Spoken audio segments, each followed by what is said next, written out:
नमस्कार विद्यार्थियों। आज हम सब मिलकर आपके बीएससी फर्स्ट ईयर के फिजिक्स के पहले पेपर के सिलेबस को अच्छी तरह से समझेंगे। हमारा मकसद है कि आने वाले सेमेस्टर के लिए एक बिल्कुल साफ और स्पष्ट रास्ता तैयार किया जा सके। तो चलिए एक नज़र डालते हैं कि आज हम क्या क्या जानने वाले हैं। सबसे पहले हम पेपर की बेसिक जानकारी लेंगे, फिर एक एक करके हर यूनिट को गहराई से समझेंगे। उसके बाद देखेंगे कि कौन सी किताबें पढ़नी हैं और आखिर में बात करेंगे कि इस पढ़ाई से भविष्य में करियर के कौन-कौन से रास्ते खुलते हैं। ठीक है, तो चलिए शुरू करते हैं। सबसे पहले ये समझना ज़रूरी है कि ये जो पेपर है, इसकी रूपरेखा क्या है, इसकी बुनियादी बातें क्या हैं। तो जैसा कि हम सब जानते हैं, ये सिलेबस बैचलर ऑफ साइंस यानी बीएससी प्रथम वर्ष के स्टूडेंट्स के लिए तैयार किया गया है। हमारा विषय है भौतिकी यानी फिजिक्स, जो कि विज्ञान की एक बहुत ही फंडामेंटल ब्रांच है। इस पहले पेपर का पूरा नाम है गणितीय भौतिकी एवं विशिष्ट सापेक्षता सिद्धांत सिद्धांत सिद्धांत। देखिए, इसमें दो बहुत ही महत्वपूर्ण चीजें हैं।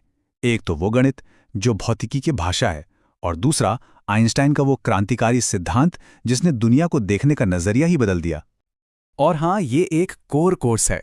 कोर कोर्स का सीधा मतलब है कि ये एक अनिवार्य विषय है जिसे भौतिकी के हर विद्यार्थी को पढ़ना ही है। चलिए अब हम अपने पहले और दूसरे यूनिट की तरफ बढ़ते हैं।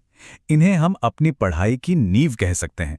यहीं से हमें वो गणितीय और ऐतिहासिक समझ मिलेगी जिस पर आगे की पूरी इमारत खड़ी होगी। यूनिट 1 हमें इतिहास से जोड़ती है।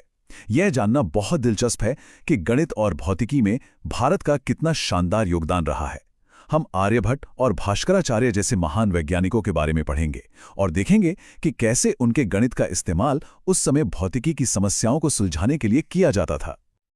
अब इस यूनिट में हम वो मुख्य औजार सीखेंगे जिनसे भौतिक दुनिया में हो रहे बदलाव और दिशाओं को समझा जाता है। ये हैं डिफरेंशियल इक्वेशंस और वेक्टर अलजेब्रा। देखिए, डिफरेंशियल इक्वेशंस बताती हैं कि कोई भी चीज समय के साथ कैसे बदल रही है, और वेक्टर अलजेब्रा हमें बल या वेग जैसी चीजों को समझने में मदद करता है, जिनमें मात्रा के साथ साथ दिशा भी होती है। तो अब जब हमारी नींव मजबूत हो गई है, तो चलिए कुछ और एडवांस टूल्स की बात करते हैं। अगली 2 यूनिट्स में हम कैलकुलस के कुछ ऐसे तरीके सीखेंगे जो जटिल सिस्टम को समझने के लिए बहुत जरूरी है। यूनिट 3 यानी वेक्टर कैलकुलस बहुत ही महत्वपूर्ण है। इसी से हम वेक्टर फील्ड्स को एनालाइज करना सीखते हैं, जो इलेक्ट्रोमैग्नेटिज्म और फ्लूइड डायनामिक्स जैसे विषयों को समझने के लिए जरूरी हैं। ये जो शब्द हैं ग्रेडियंट, डाइवर्जेंस, कर्ल, ये हमें बताते हैं कि कोई भी फील्ड जैसे कि हवा का बहाव किसी एक जगह पर कैसे बदल रहा है और उसका व्यवहार कैसा है। ये यूनिट हमें सिखाती है कि हम अपने गणितीय औजारों को उन सिस्टम्स के लिए कैसे इस्तेमाल करें जो सीधी सरल रेखाओं में नहीं चलते। और फूरियर एनालिसिस, ये तो कमाल की चीज है। इससे हम किसी भी जटिल तरंग को उसके सरल हिस्सों में तोड़ सकते हैं, ठीक वैसे ही जैसे किसी गाने की धुन से हर एक सुर को अलग अलग कर लिया जाए।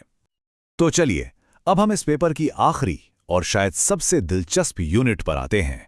यहां हम अपने सीखे हुए सभी गणितीय औजारों का इस्तेमाल विज्ञान के सबसे गहरे सिद्धांतों में से एक को समझने के लिए करेंगे।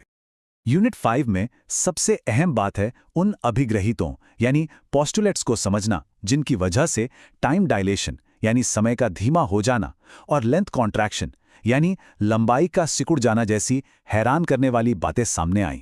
और हाँ, यहीं हम दुनिया के सबसे प्रसिद्ध समीकरण E=mc² को भी समझेंगे। सच कहूं तो ये यूनिट स्पेस और टाइम के बारे में हमारी आम समझ को पूरी तरह से बदल देती है। देखिए, कोई भी टूल किट तभी काम का है जब उसे इस्तेमाल करने का तरीका पता हो। तो आइए अब कुछ ऐसी जरूरी किताबों के बारे में जानते हैं जो इन सभी टॉपिक्स पर महारत हासिल करने में मदद करेंगी। इस लिस्ट में कुछ क्लासिक टेक्स्ट बुक्स हैं जो इन सभी कॉन्सेप्ट्स के लिए मजबूत गणितीय आधार और प्रॉब्लम सॉल्व करने की बेहतरीन टेक्निक्स देती हैं। ये किताबें अकादमिक सफर में लंबे समय तक काम आने वाली हैं। तो अब सवाल ये उठता है कि इन सभी औजारों में महारत हासिल करने के बाद क्या किया जा सकता है। चलिए अब कुछ ऐसे करियर विकल्पों पर नजर डालते हैं जिनके लिए ये ज्ञान हमें तैयार करता है। गणितीय भौतिकी में एक मजबूत पकड़ होने से सरकारी और प्राइवेट दोनों ही क्षेत्रों में नौकरी के बेहतरीन अवसर मिलते हैं। एक तरफ इसरो, डीआरडीओ जैसे प्रतिष्ठित संस्थानों में वैज्ञानिक बन सकते हैं, तो दूसरी तरफ प्राइवेट सेक्टर में डेटा साइंटिस्ट से लेकर मेडिकल फिजिसिस्ट तक की भूमिका निभा सकते हैं। तो ये पूरा सफर इस ब्रह्मांड को समझने और उसे बयान करने के लिए एक-एक करके शक्तिशाली औजार बनाने जैसा है। अब ये सोचना है कि इनमें से कौन सा गणितीय उपकरण या भौतिक सिद्धांत ब्रह्मांड के सबसे बड़े रहस्यों को खोलने की चाबी बनेगा। संभावनाएं सच में अनंत हैं। काव्यमाला चैनल को सब्सक्राइब करें और ऐसे और शैक्षणिक वीडियो देखें।